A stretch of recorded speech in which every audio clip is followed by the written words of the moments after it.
Mike Sando's annual quarterback survey has become the NFL's unofficial truth serum.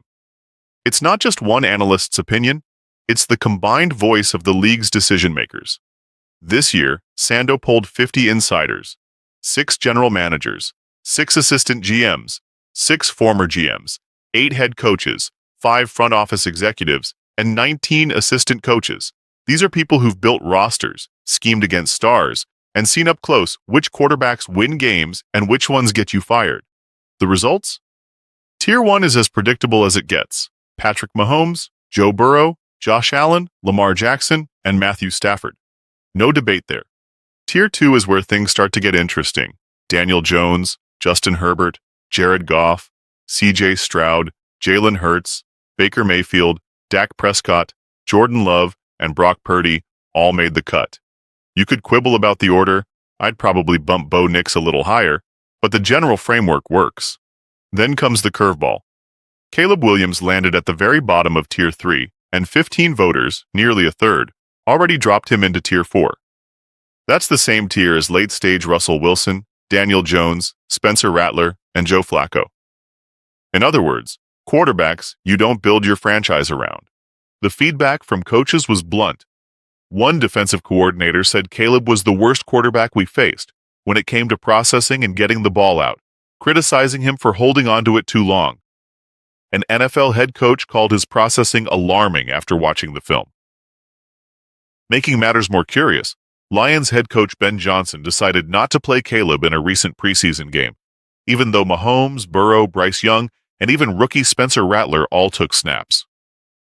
Johnson's explanation was that Caleb had already logged over 70 reps in joint practices, which he valued more than risking him in live action. On paper, that makes sense, but in context, it looked like a decision to keep him away from public scrutiny, a move that felt more like a product delay than a rest day. In a city like Chicago, with aggressive media and an impatient fan base, not quite ready doesn't stay quiet for long. Then there's Shadur Sanders. Nike already has ad campaigns lined up for him, which tells you the hype machine is rolling.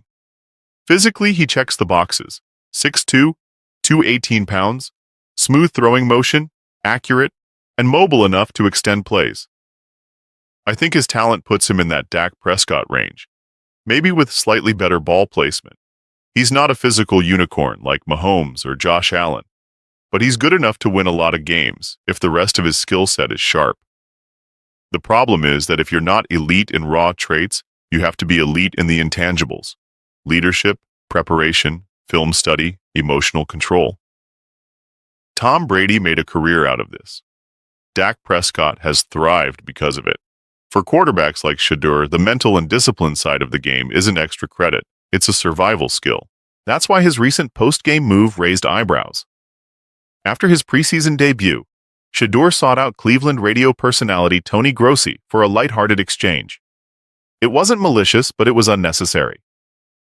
In the NFL, perception matters, and moments like that can get twisted into "he's distracted" narratives.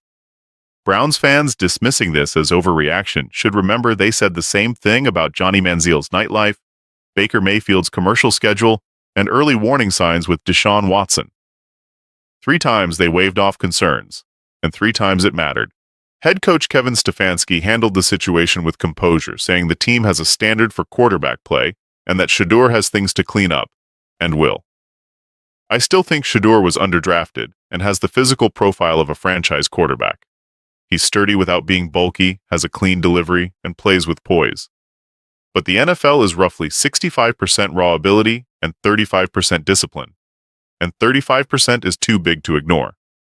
If Shadur nails that part, he can succeed. If he doesn't, talent alone won't save him. As for Bo Nix, his lower placement beneath Tua Tagovailoa might be more about Sean Payton's reputation than Nix's actual ability. NFL evaluators believe Payton can elevate a quarterback beyond his natural ceiling, and that belief shapes the ranking. And Jackson Dart with the Giants?